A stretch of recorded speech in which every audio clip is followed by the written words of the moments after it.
Hello everyone and welcome back to my channel. Today we're going to talk about how to launch your coaching business from scratch. If you have nothing, if you have zero, if you just have an idea, you have no Instagram, you have no Facebook group, you don't even have a concept in your head, you have no clue what to do, this is the video for you. I'm going to be diving into the top 3 do's and the top 3 don'ts, super simple, for you to know how to launch your coaching business from scratch. And so make sure you stay to the end because I'm going to give an additional tip on how to sign your first client in 30 days. So the first don't is don't set up a website, don't get a fancy photo shoot, and don't get a logo. I know it's tempting. I know you want to look like a real business. I know you want to feel legitimate, but that's not why people buy. If you want to be a coach, the number one thing that people buy when they're looking for a coaching service is an actual skill. They want to know, can you help me with this skill? Can you help me accomplish a certain result? Can you help me get a job? Can you help me lose weight? Can you help me grow a business?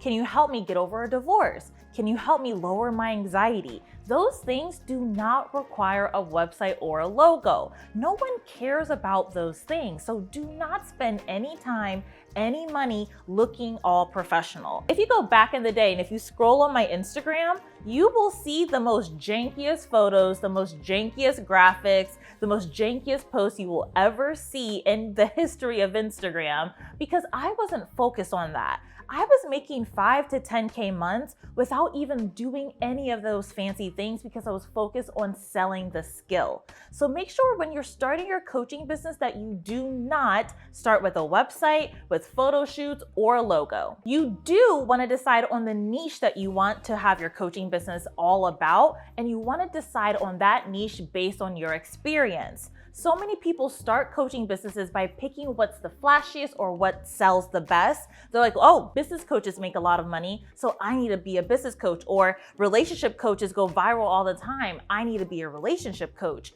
That's not how you want to build a business. You want to start by picking the skill that you have personally mastered. What is the skill that you know how to do? I remember I was talking with one of my clients and she was like, I don't know what type of coach to be, Dielle. I don't know the niche that I want to be in. What exactly should I do? So I actually had her tell me her story of her whole entire life. And I picked out what was she actually good at, what things was she able to teach others. And something that we discovered was she was phenomenal at helping people get boyfriends. All of her girlfriends would come to her and be like, oh my God, I suck at dating. I want to get a man, but I don't know how. And she would always help them figure out, how do I get a man? How do I go on a date? How do I talk to men? And then that is how she was able to help all of her friends get boyfriends. And so I said, I think you should be a dating coach, but that was only from her story and her personal experience. And so when people get into a niche that they actually have experience in, then they're able to shine. They're able to talk about examples. They're able to show social proof. They're able to really look and sound like a professional because they are. And so you want to pick a niche that you have experience in and that you feel confident in helping people get a result in. The second don't is don't post and wait for clients. It's super tempting to be like, okay, I have my niche. I'm not going to do a website. I'm not going to do anything else. I know the skill that I want to do. I'm just going to start posting on social media. And posting on social media will get you far, but then don't post and then sit back and wait and wait and wait and wait. Don't sit back and wait for clients. You want to make sure that you're posting and you're showing up and you're talking about the skill that you actually want to sell, but do not wait for clients. You have to put yourself in front of the client. You have to be like, okay, if I am a dating coach, if I'm a weight loss coach, if I'm an anxiety coach, where are my clients? Are they in Facebook groups? Are they in networking groups? Are they at gyms? Are they at connection groups? Are they at church? Wherever it is, you want to make sure that you are actually putting yourself in front of your ideal client and not just posting and praying.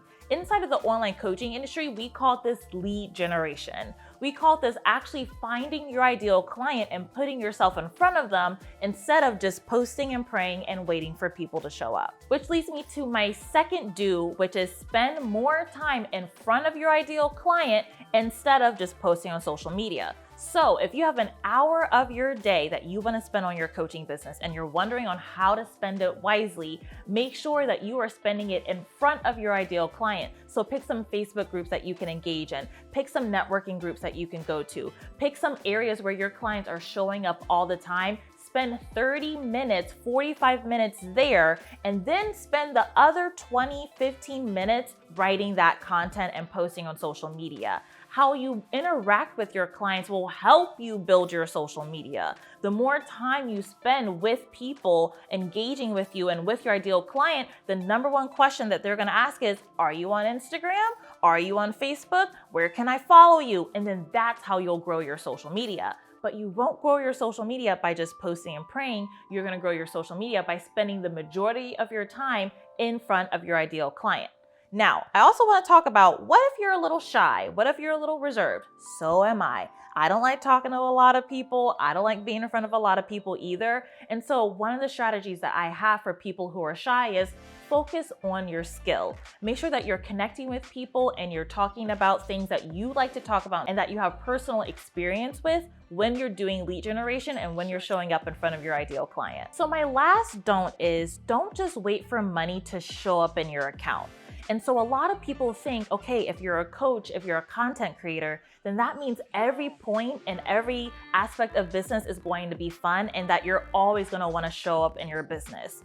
Not necessarily. There are gonna be days where you're tired. There are gonna be days where you're not the most excited to go out and talk about what you do. There are gonna be days where you don't feel like this business is working. And I remember feeling that as well. It took me 2.5 years to leave my full-time job. And that was really, really draining for me. I was like, am I doing the right thing? Should I give up? But I'm so glad I didn't because now I have a multi-million-dollar coaching business and I know exactly how that feels to feel like, okay, money's not in my bank account. What else should I do, right? And so don't just wait for money in your bank account. Don't let that be your sign of success. And instead, you do want to actively do sales calls. You want to be bringing those people in on social media. You have to actually go out and interact with your ideal clients. And then when they're interested about your service, you can then offer them a sales call. The sales call is how you get paid. Let me repeat this again. The sales call is how you get paid.